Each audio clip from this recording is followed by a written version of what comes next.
Put down that lukewarm energy drink and pay attention, because today we're not just digging up history. We're performing an autopsy on the absolute dumpster fires of human innovation. These inventions are so mind-numbingly stupid. They'll make your crypto losses look like Nobel Prize-winning financial strategies. I'm your boy, Midnight Meme Historian. And if you thought your Amazon impulse purchases at 3 a.m. were questionable, wait until you see the monumental brain farts our ancestors managed to patent. These aren't just fails. These are historical faceplants. So epic. They echo across millennia, proving one undeniable truth. Humans have always found new and creative ways to be absolutely clueless. And here's where it gets completely unhinged. Forget the wheel. Forget fire. Forget sliced bread. We're talking about the deep cuts. The inventions that make you wonder if the creators were huffing lead paint or just speed-running human stupidity? This is the kind of content that LL make you run your hand down your face and question why we still let people vote. But before we dive into this historical roast session, smash that like button like it's a medieval problem that can be solved by hitting it really hard, and hit subscribe while I LL personally send a carrier pigeon with a tiny camera to your house. And trust me, you'll understand that reference in about 30 seconds. First up, let's talk about the trepanation drill. Yes, that's right, a drill for your SKULL. Because back in the day, if you had a headache, depression, or maybe you just looked at the village elder funny, their genius solution was to literally drill a hole in your head. Oh, evil spirits causing that migraine. Let's just give them a convenient exit strategy.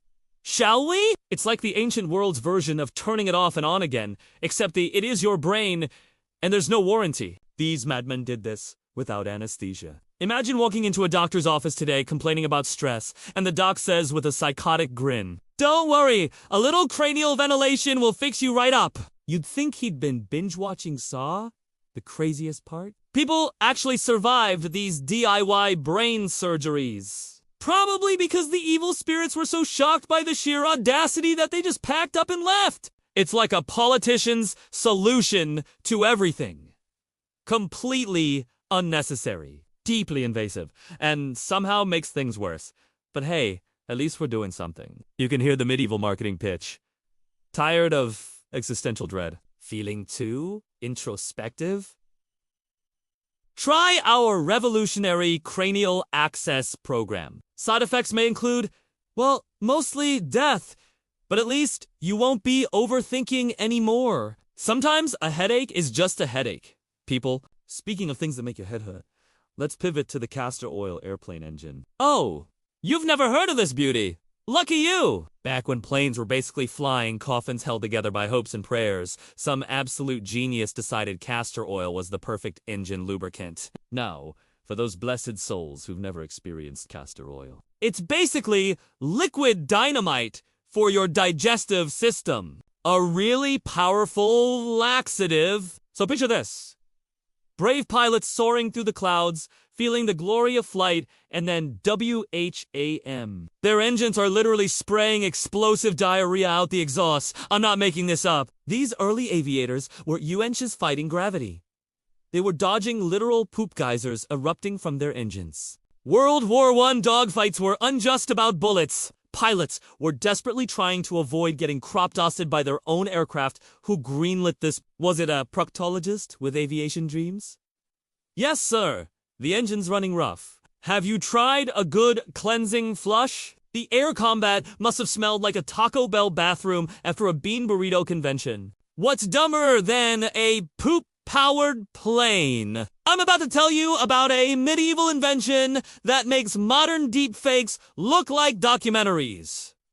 Stick around, you beautiful disasters. Now, let's discuss the pigeon camera. Yes, before drones, before satellites, before we figured out how to make phones that don't explode, someone in the early 1900s thought, you know what we need for military intelligence? Birds!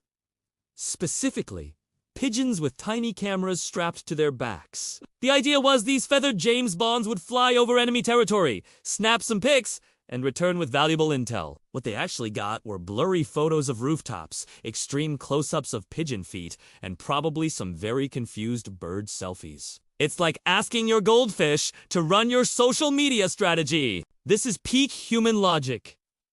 Looking at a creature with a brain the size of a peanut and thinking, that's my guy for covert operations? It's military strategy designed by someone who clearly never owned a pet. I can picture the briefing. Commander, the pigeon has returned with intelligence. It's a slightly out-of-focus photo of what appears to be another pigeon. Sir! Some poor soldier had to explain to his commanding officer why Operation Feathered Fury consistently delivered nothing but artistic shots of bird droppings. This reminds me of when tech bros pushed NFTs like they were the next internet, and everyone ended up with overpriced JPEGs of cartoon monkeys. Same energy, different century. Humans finding creative new ways to waste money on terrible ideas. Next up is the cat piano, or as I call it, the feline symphony of suffering. Picture this, royal entertainment. Instead of a normal instrument, some psychopath built a contraption with live cats arranged by vocal pitch. When you pressed a key, a mechanism would, let's say, encourage the cat to contribute to the melody. Yes, they literally made musical instruments out of tortured animals. It's the medieval equivalent of auto-tuned pop music, except instead of destroying your eardrums, it was destroying your soul and your eardrums simultaneously. Who looked at a peaceful cat and thought, you know what? This needs musical integration. It's like those awful prank YouTubers who torture people for views. Except these guys thought they were creating high culture. The audience probably clapped politely. Oh, listen to that, Geminer! Truly a masterpiece of feline acoustics. These were the same people who thought the plague was just seasonal allergies. Ever wonder if modern AI will create worse inventions than a cat piano? Spoiler alert. Probably yes. And here's proof with an invention so monumentally stupid, it makes the cat piano look like a Tesla. Let's talk about the machine to walk on water! Multiple inventors throughout history tried to create devices for humans to casually stroll across lakes like they re-out for a Sunday walk. My favorite attempt involved strapping giant wooden buckets to your feet and hoping physics would take a coffee break. These weren't inventions. They were glorified suicide attempts with extra steps. Behold, my revolutionary aquatic locomotion system! Splash, gurgle, still working out a few bugs. It acts like modern tech brothers, launching new social media platforms that are just Twitter, but worse and somehow lose billions. Remember when someone tried to fix Twitter by calling it X? Same energy. Swap wooden buckets for a bird app, drowning for financial disaster. The best part? People kept trying this. Medieval village elders scratching their heads. Well, Johnson drowned again. Perhaps the next version needs bigger buckets. It's humanity's greatest hits! Repeatedly failing at something fundamentally absurd while learning absolutely nothing. Then we have the Chauchat light machine gun from World War I. This masterpiece earned the nickname "that darn gun" among American soldiers, which in military speak means this thing will get you killed faster than the enemy will. It was basically a collection of spare parts held together by spite and bad engineering. It jammed if you looked at it funny, overheated if you used it, and had openings so big that dirt, mud, and probably angry wasps could clog it up faster than you could say covering fire. Imagine being in a life situation and your only defense is a weapon with the reliability of a McDonald's ice cream machine. It would malfunction if a butterfly flapped its wings 3 countries away. Soldiers probably had better luck throwing rocks. Revolutionary, lightweight design. Yeah, because it was made of hopes, dreams, and whatever metal scraps they found behind the factory. It's like giving someone a rubber hammer and calling it a tactical demolition tool. Think modern technology eliminated stupid ideas. Get ready to have your mind blown by something that makes AI chatbots look like Einstein. Let's discuss Victorian anti-self-pleasure devices, because apparently progress meant creating medieval chastity belts, but for a completely different purpose. These were actual contraptions. Metal cages, spiked rings, devices with alarms, designed to prevent people from enjoying some personal alone time. Can you imagine the inventors' pitch meeting? Gentlemen, I've identified the source of society's problems. People enjoying themselves privately. The solution? Tiny. Spiked. Cages. This isn't innovation.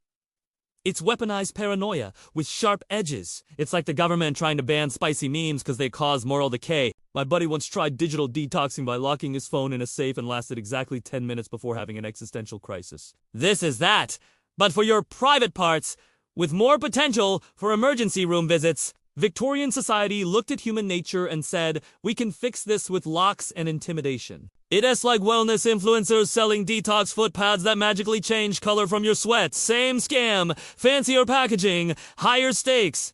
But wait, there's more. Let's discuss exploding coffins. In the 1700s, there was a brief but terrifying trend of spring-loaded coffins with bells. The idea, if someone was accidentally buried alive, they could ring for help and get dug up.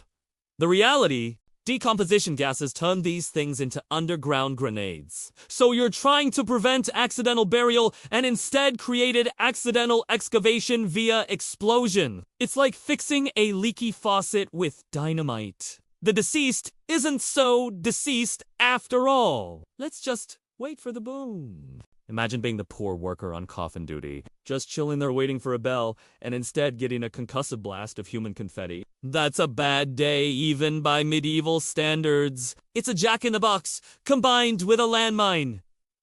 What could go wrong? It's like politicians implementing policies to help the economy that somehow make everything more expensive. You had one job! Keep dead people buried and living people alive. And you managed to mess up both.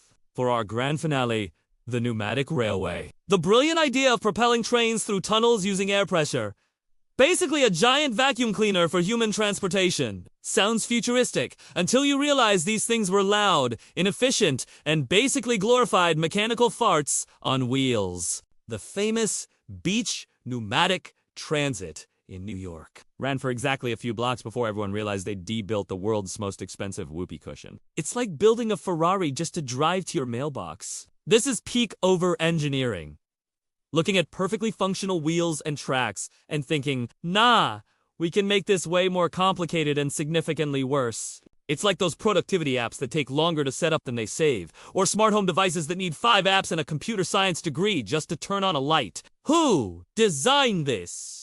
Someone who looked at a hamster tube and thought, yes, but bigger and louder. It's humanity's consistent talent for taking simple solutions and making them absolutely ridiculous. So what have we learned from this epic roast of human innovation? That we're probably one bad idea away from drilling holes in our heads again, or flying planes powered by bathroom emergencies. The march of human progress is Uente's steady climb. It is a chaotic stumble through a minefield of spectacularly terrible ideas. Our AI overlords are definitely going to look back at this and think, you guys tried really hard, but mostly you just made noise and occasionally exploded things. And honestly, they wouldn't be wrong. Would you rather trust a pigeon photographer, attend a cat piano concert, or bet your afterlife on an exploding coffin? Let me know in the comments. Who was smarter? The caveman who discovered fire, or the genius who invented Victorian anti-fun devices? Drop your hottest takes below. This has been your boy, Midnight Meme Historian, diving deep into humanity's greatest face. If you enjoyed watching our ancestors make questionable life choices, smash that subscribe button like it is a medieval problem that can be solved by hitting it really hard. Hit the notification bell so you don't miss our next roast session of historical stupidity. Tell your friends to join the chaos. We've got enough human fails for everyone. Seriously? Subscribe or I'll send a carrier pigeon with a tiny camera to document your questionable browser history. You've been warned, and I've got the historical precedent to back up that threat.